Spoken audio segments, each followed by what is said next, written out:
Greetings YouTube, DJ Bonebreaker coming at you for an Enshrouded build tutorial.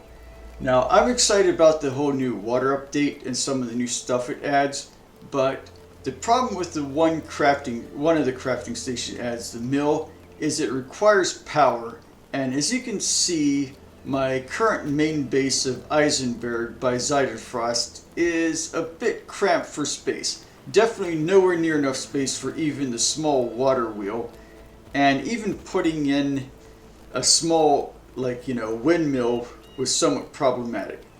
So I came up with a solution I think works rather elegantly. I mean, I could just slap the sails on the side of a building and call it a day, but that would be ugly, and we don't do ugly. Instead, what I came up with is something that is called a Hollow Post Windmill. They're generally smaller windmills used for pumping water, but they're also used for grain. But basically consisted of the sails and a rudder with a gearbox mounted on a trunnion that then fed through a shaft down into the milling area. And as you can see, this is fully functional because the mill is grinding away a bunch of Piscine ivory dust. So anyways, I'll show you how to build this thing here over at my other base. So I'll be back in a second. Okay, so here we are at my soon-to-be dismantled main base to show you how to build this thing. So here's the materials that you're going to need for this build. Going to need some mixed sandstone blocks and fired brick blocks for the foundation, conifer wood blocks for the vertical supports and the gearbox assembly, shroud wood blocks for the horizontal supports, and the roof tile blocks for the roof, obviously. Props, we're going to have 3 signposts, poles, 3 directional signs are crafted at the workbench, 1 bamboo cage 2, 3 high paling fence 1, and 2 firefly wall lamps, which are crafted at the carpenter. And then obviously the small windmill sails and the mill. So yeah, let's get down to this. So first of all, you're going to select the mixed sandstone blocks and lay out the outline of a standard 8x8 floor tile like so.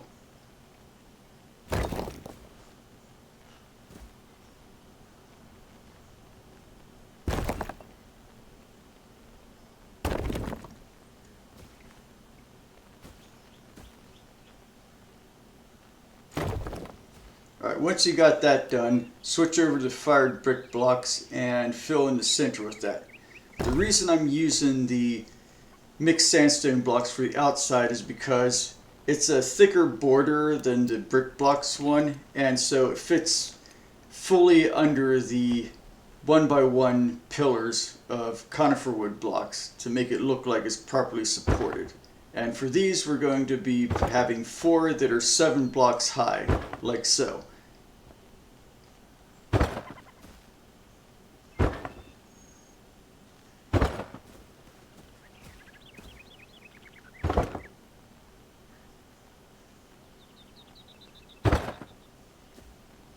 Alright, once that's done, going to be placing a temporary platform that are 2 blocks above this whole assembly, like such.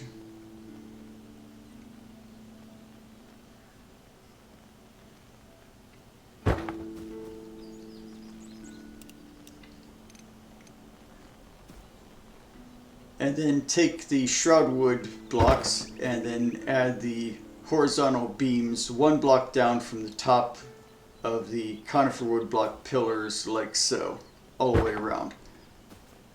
Easy peasy.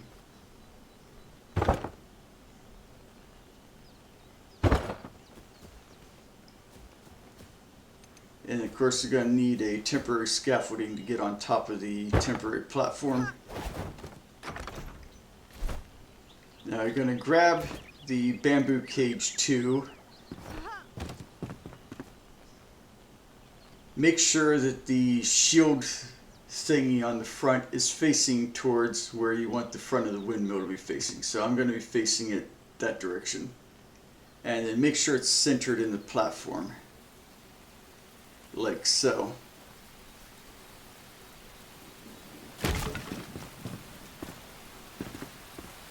So there we go, it's all centered. Now we're going to make another temporary scaffolding up about here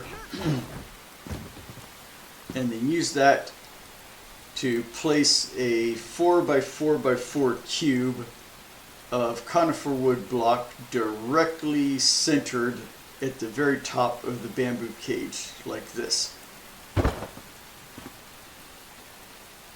So there you go, nice and centered. And then we're going to make an additional 2 rows, or 1x2 row of blocks on top of the cube that you just made. Like, I mean, you could do them one at a time, but I find this method to be slightly faster. And now that you've got your basic shape for your gearbox, select this ridge tile thing here from the small roof tile section and place it so that it overhangs either end of both ends of the gearbox by 1 block, like this. So there we go, our whole gearbox assembly is basically done, at least structurally speaking. Now grab the small windmill sails and place them so that they are 1 block down from the ridge line, like so.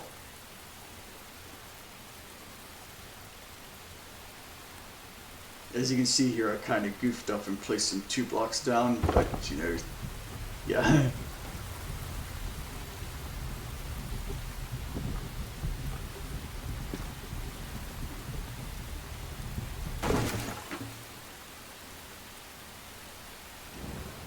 Or actually, you're supposed to place them 2 blocks down, because you can see I tried placing it a single block down and that was way too high, so had to go fix it real quick.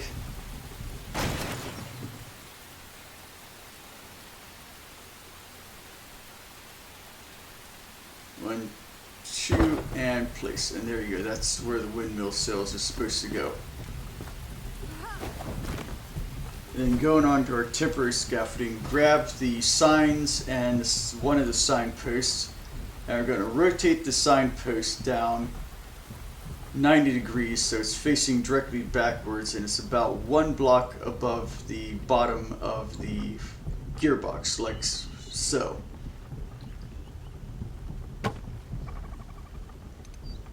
And once that's in place, go grab the signs.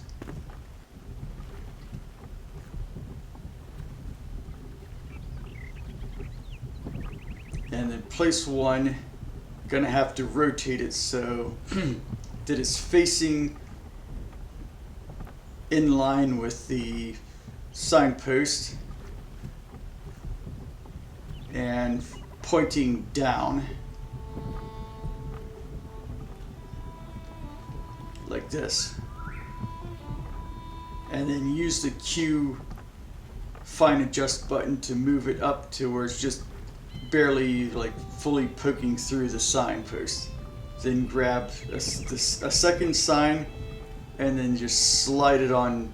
Once you get it to into position, slide it on down using the fine adjust so it's almost touching the other sign, like that. And then put the third one in at the very end like this and adjust it so that it's the same height as the other ones. And that's the rudder for your windmill. So the entire top gearbox assembly is now done. So you can just remove this temporary platform right here. And this temporary platform as well. Now go to the outer angle pieces, the small ones for the roof tiles, and place them the whole way around the support structure, like at the bottom like this.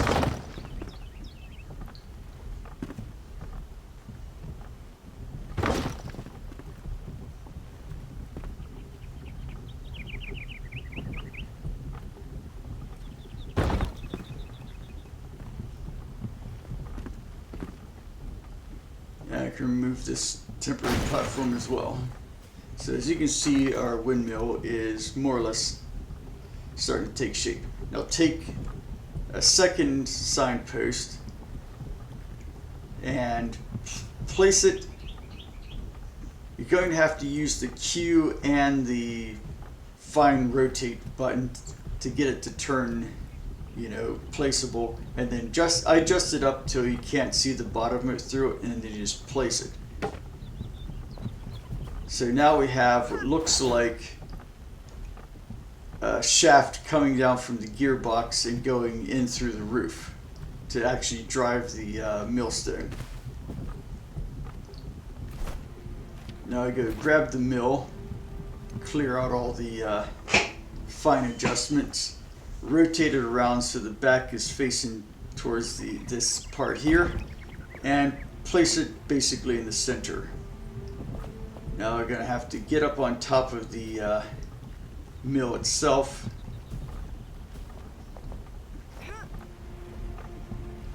Grab the last fence post, go first person and turn off snapping, and carefully place this so that it's centered in the pivot point for the mill, so it looks like the shaft is actually powering the mill when it's in operation, like so. It's a bit tricky.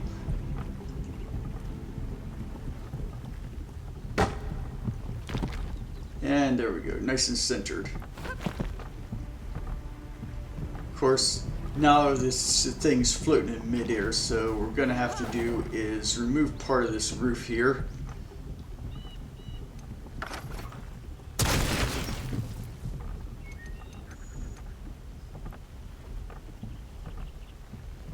Might have to remove more than one segment to get a good angle on making sure. But you take the small flat roof section and put it up so that it's just touching the point where you get the full size thing like that. And as you can see, it now looks like the shaft is connected to the rest of the drive shaft from the mill. And just replace the roof sections that you removed like that. And now the final thing to add is the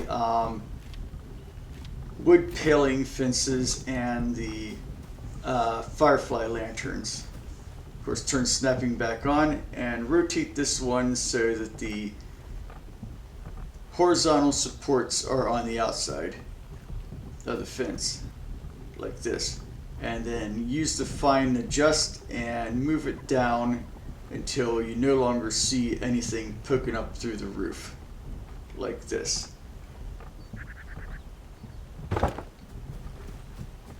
And then since the Q state is saved, just rotate it 90 degrees and place this one here in front, like that. And then for this last one though, because I like to have these the side supports sticking out the back on both sides, and also to add a little bit of variety, I'm going to take this and then use the fine rotate adjust to flip it 180 degrees like that, and then place it upside down like this.